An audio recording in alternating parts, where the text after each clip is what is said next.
Welcome to the first video on the 1957 Plymouth Belvedere. Now, this was supposed to be the second video because the first one was about the history of the car and all this sort of stuff. And of course we start off with a slideshow with photos that weren't mine. Of course I couldn't use them because I didn't want to get pinned for copyright. Now, much of the success of these cars is due to the designer Virgil Exner, and of course he designed lots and lots of stuff in his career. Of course he started at General Motors in the 1930s, went on to Studebaker and then finally to Chrysler, I think in about 1953. Now part of the thing he did at Chrysler was design the forward look cars. It went from 1955 to 1960, 61, and of course this was one of them.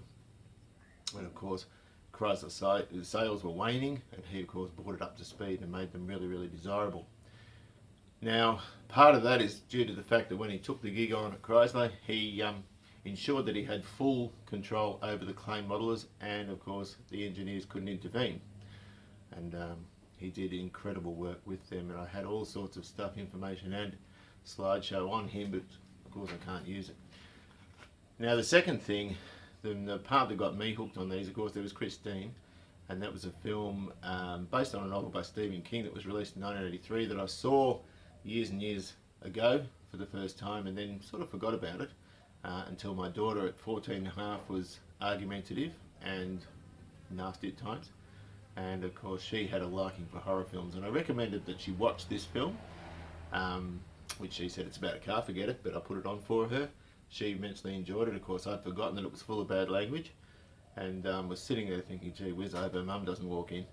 So we then started watching Christine every Halloween as part of our little ritual. We watch Polar Express at Christmas Eve and Christine on Halloween.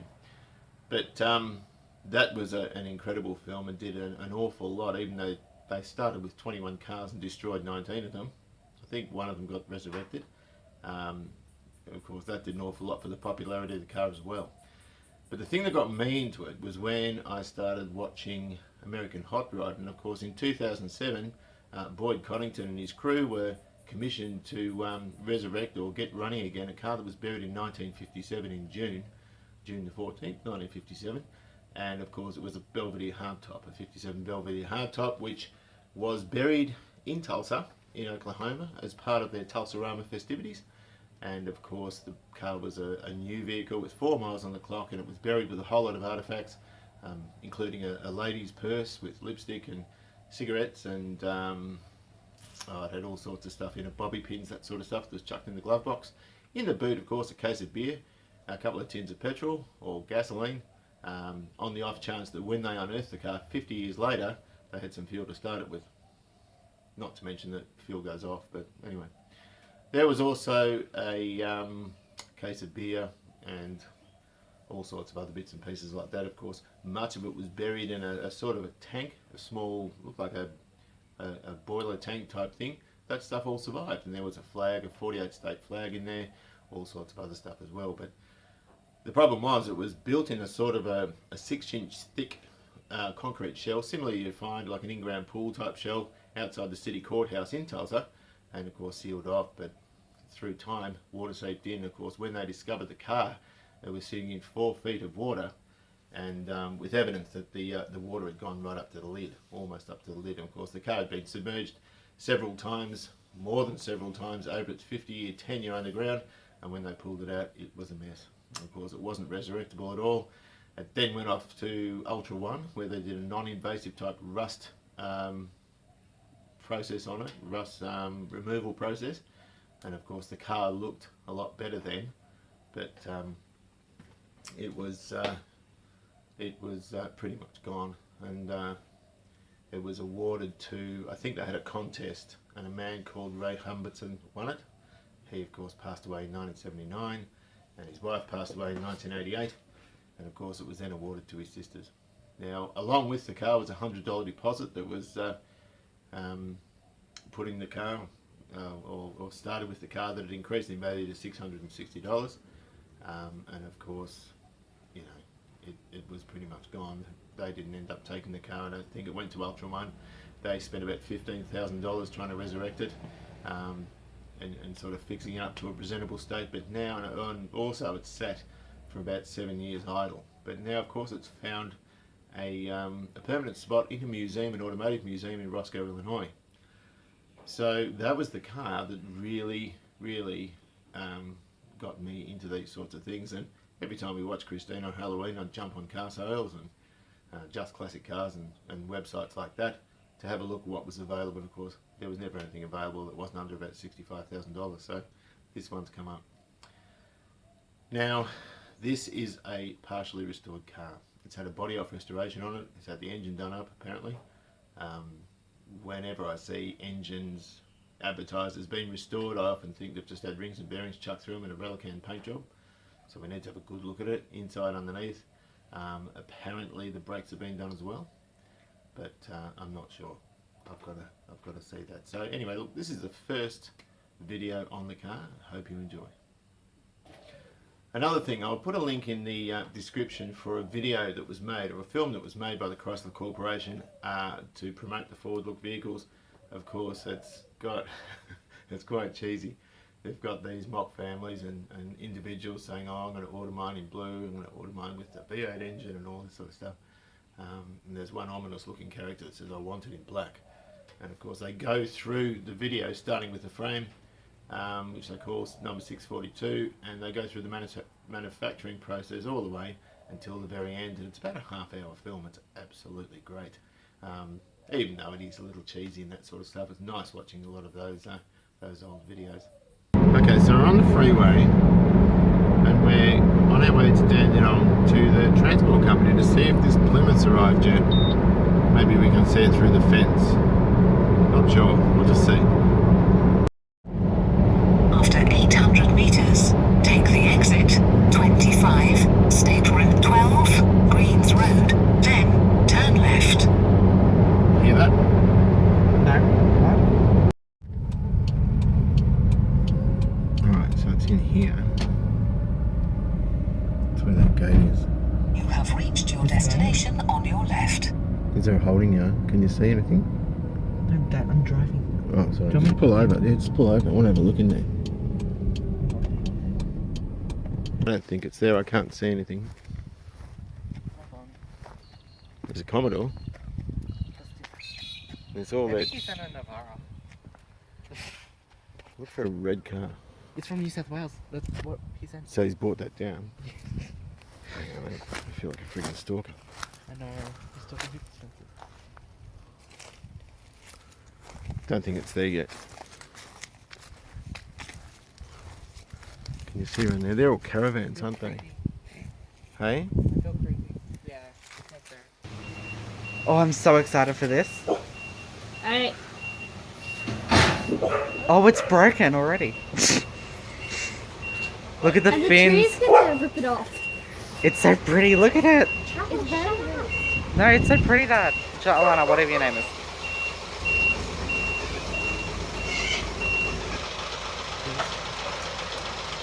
Here, Dad, here's the camera. You do it. It's up. No. What is it? It's so. Oh, you're not there, isn't it? It's so pretty, Dad. Do you like it? Oh. Photo bomb. Wow, that is one big car. The bumpers need redoing. That's cool. That's okay. That is a monster, isn't it? I don't care if it's not. Yeah. Oh, look at that. Oh, yeah, I don't care. I could care. No, really happy. I'm delighted with that. Delighted. Look at it, Rosie. You'll get married in that car. Over my dead body. It's really, really clean. Gee, it is clean under there, isn't it?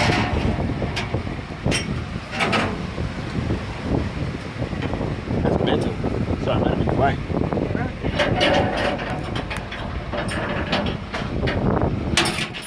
Yeah, that's really good.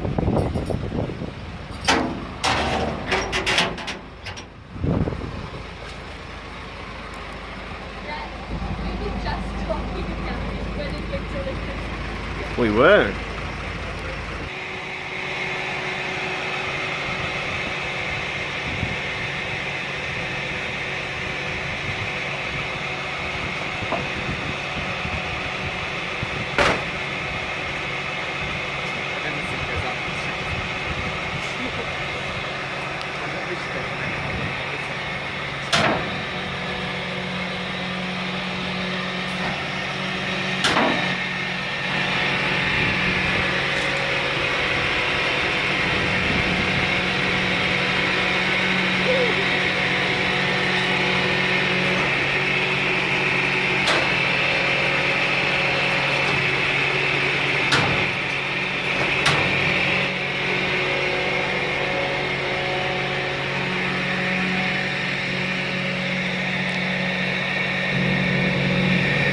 suppose all you kids are keen. Oh, it's my favourite colour. My favourite colour is I can't see.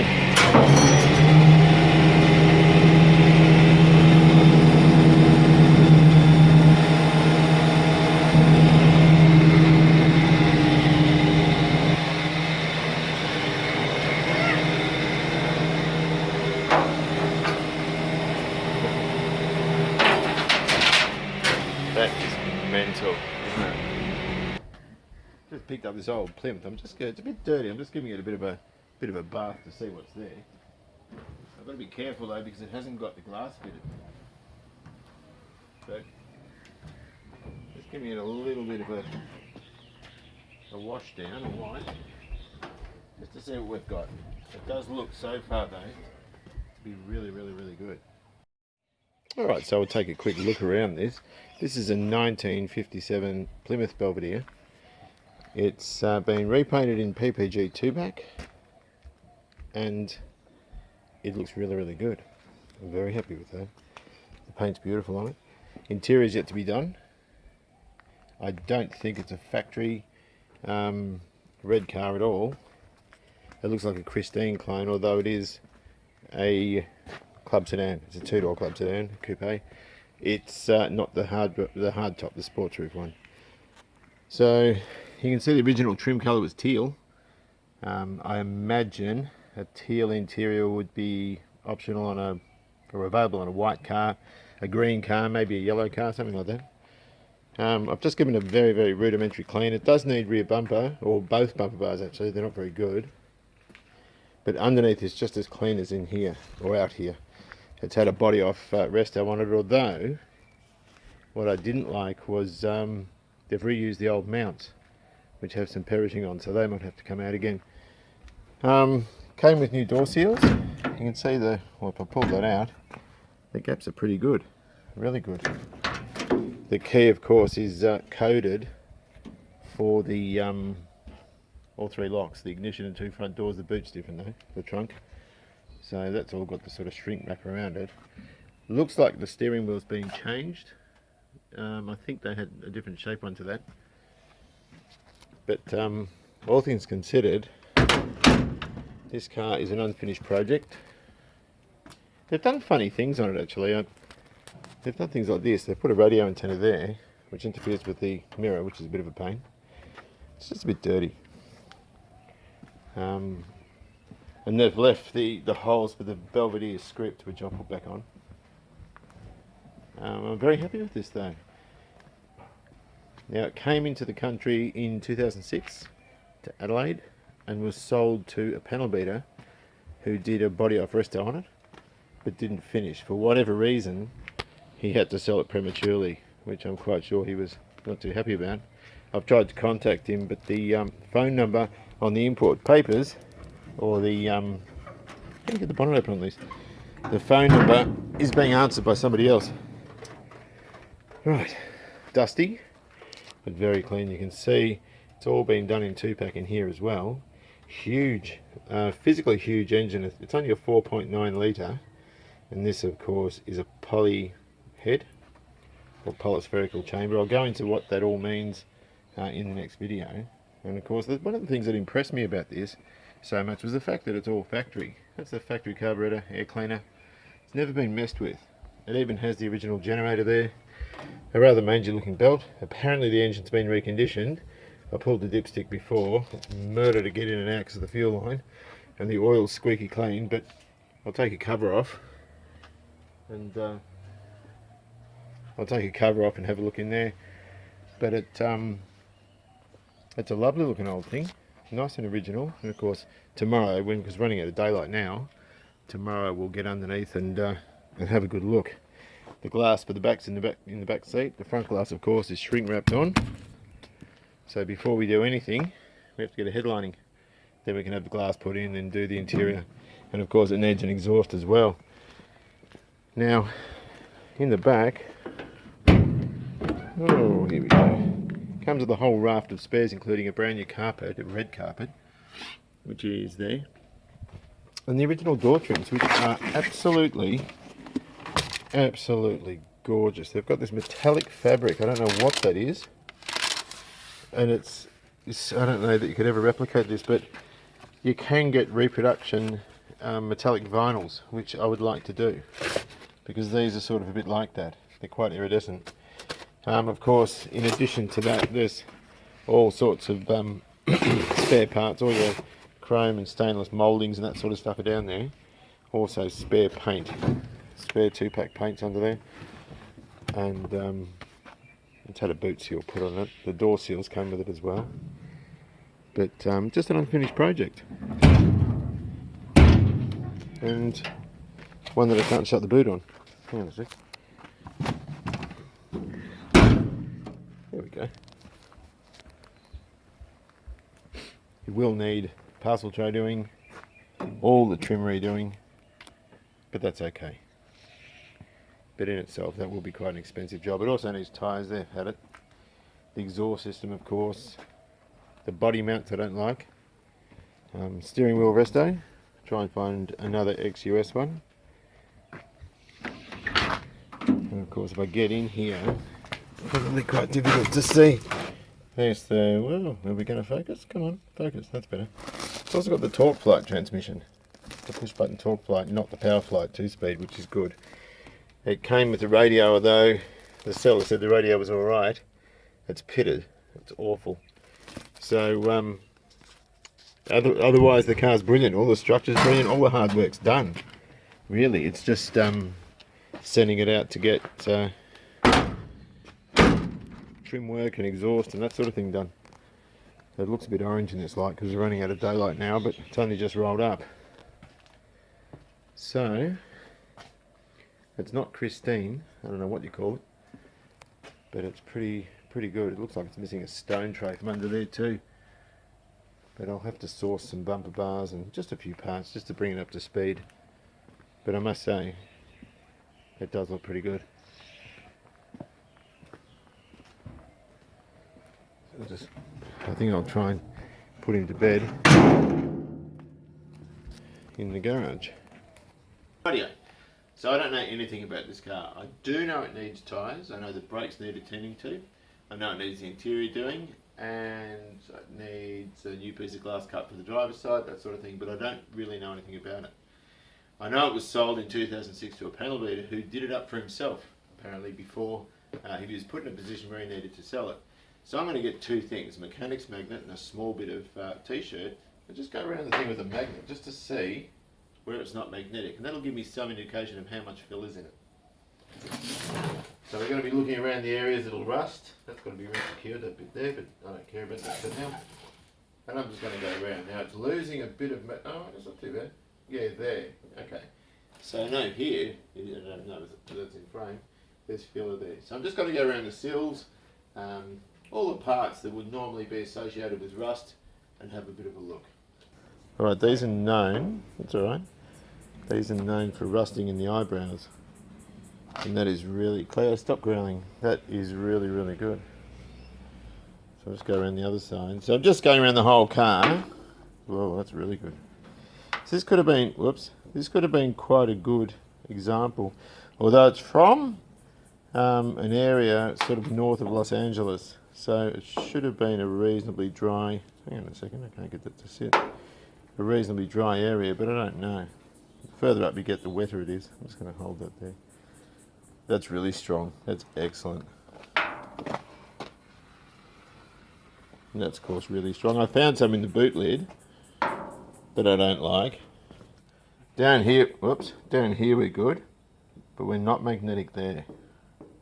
So this obviously was rusty in that area there, and that's not good, because that should have been cut out and welded up the fin. I don't think they're known for rust around there, so I'll just keep going. But I'm worried about round wheel arches and things like that. So if you look around here, around where the rear screen sits, it's beautiful, nice and solid.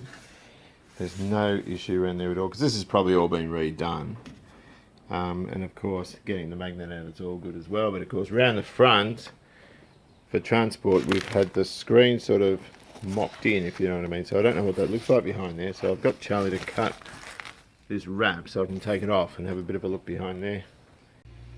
Right, so I pop this screen out and it's all lovely and solid.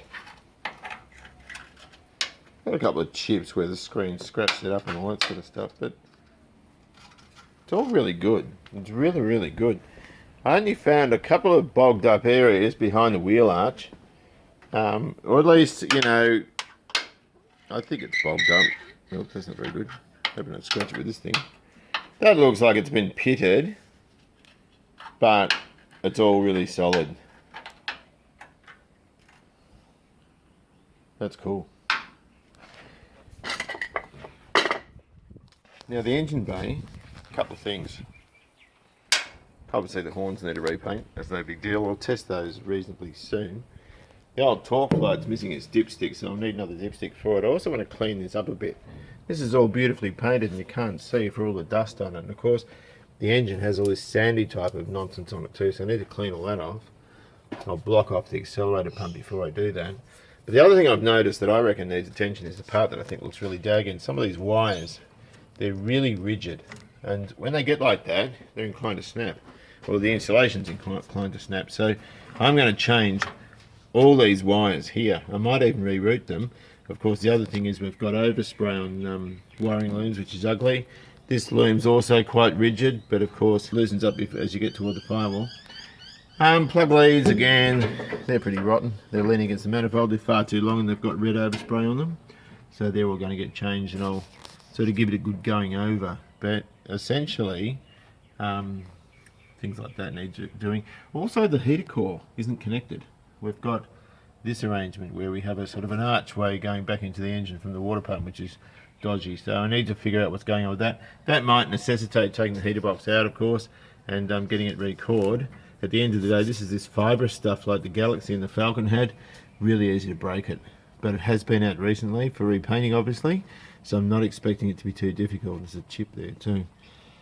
Aside from that, it's just grommets and bits and pieces. That'll be the handbrake cable. That, of course, is also pretty yuck. I might get to that with some thinners or something. I've just got to be careful as I do it. That'll be the speedo cable probably there. I think that's the speedo cable. A couple of little details like that which look ugly, and down here as well on that bracket. So it's all really just cosmetic stuff at the moment. My worry is to make sure the wiring is sound,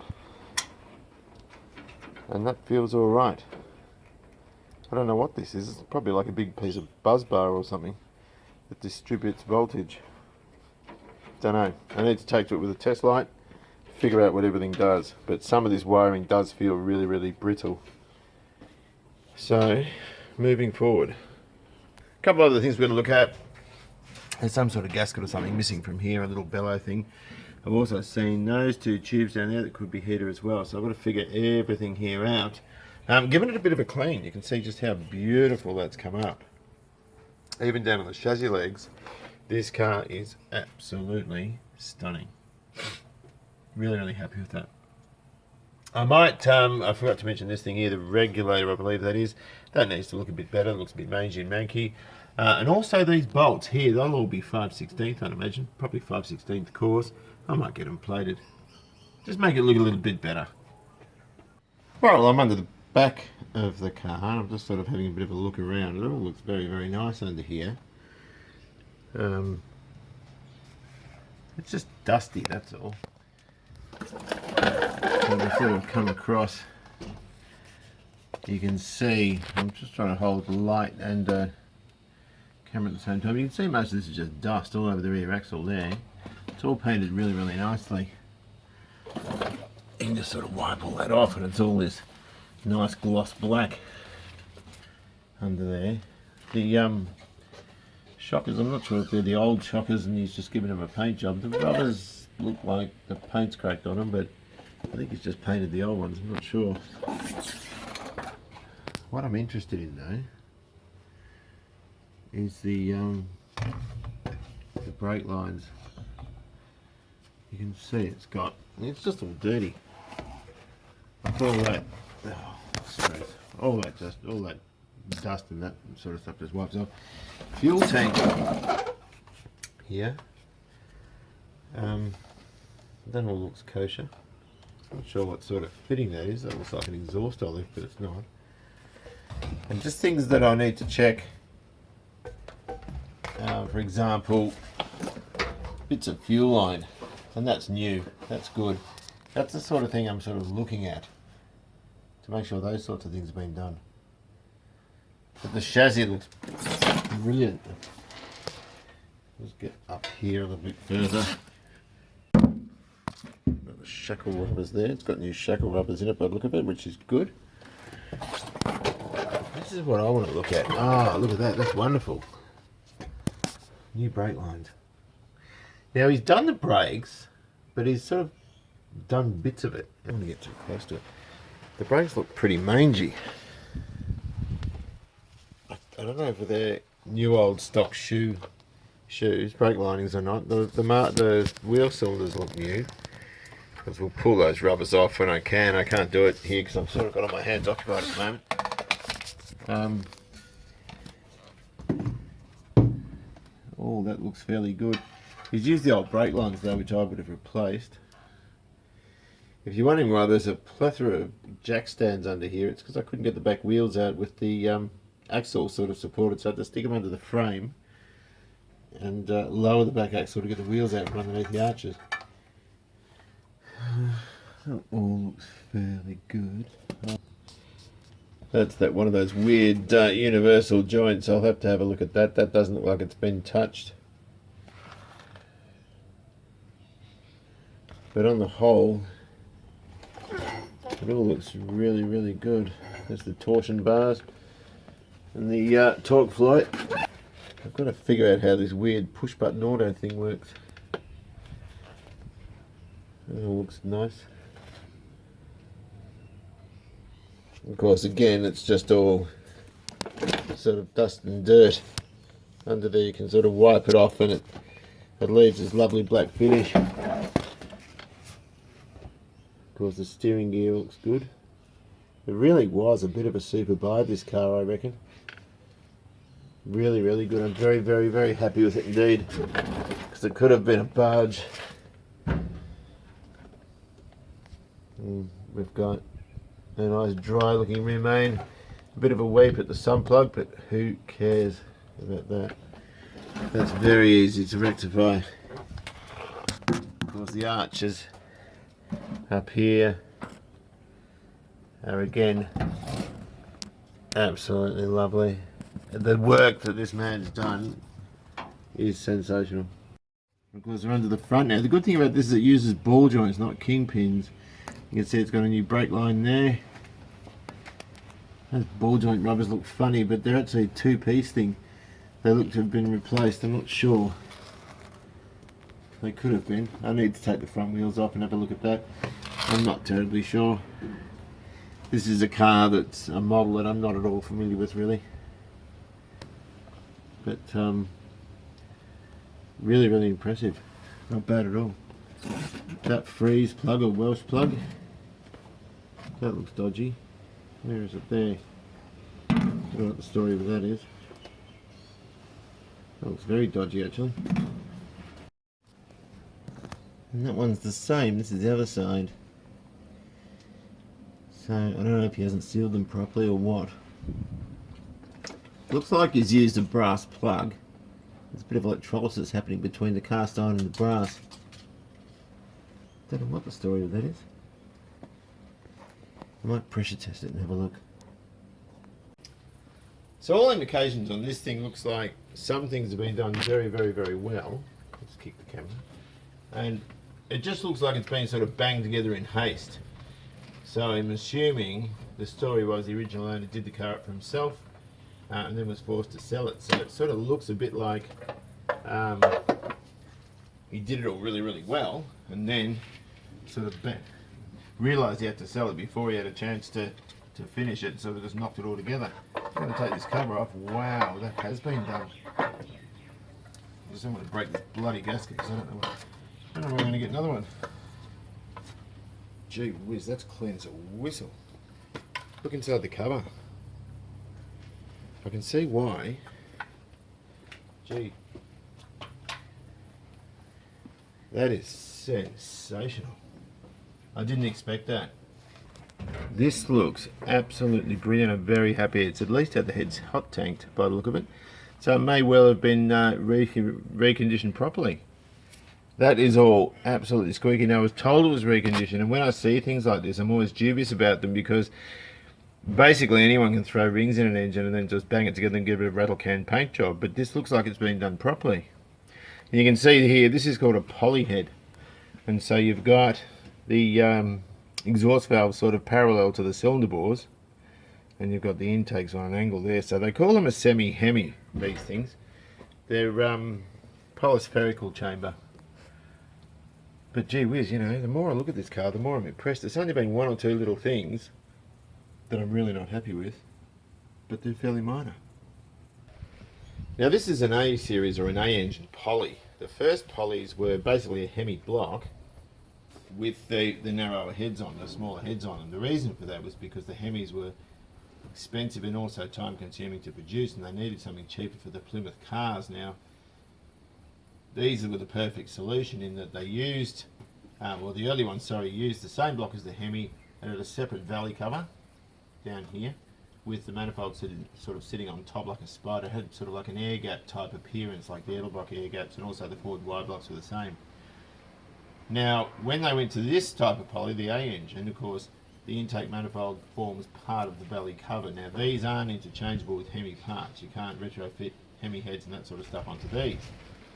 Now these were produced up until around 1966, I think, and used in various applications. But what they wanted to do with them was they wanted to sort of downsize the actual physical dimensions of them to fit into the Valiant cars. Now Exner designed this car and the engine fits in well, but he also designed the Plymouth Valiant, which was also had a hatchback variety called the Barracuda, which of course these engines wouldn't fit in. So they made the LA engine then, which was a light A engine, and what that was essentially a thin wall cast, which this isn't, and it used narrower wedge type heads, and so the whole package is a lot smaller.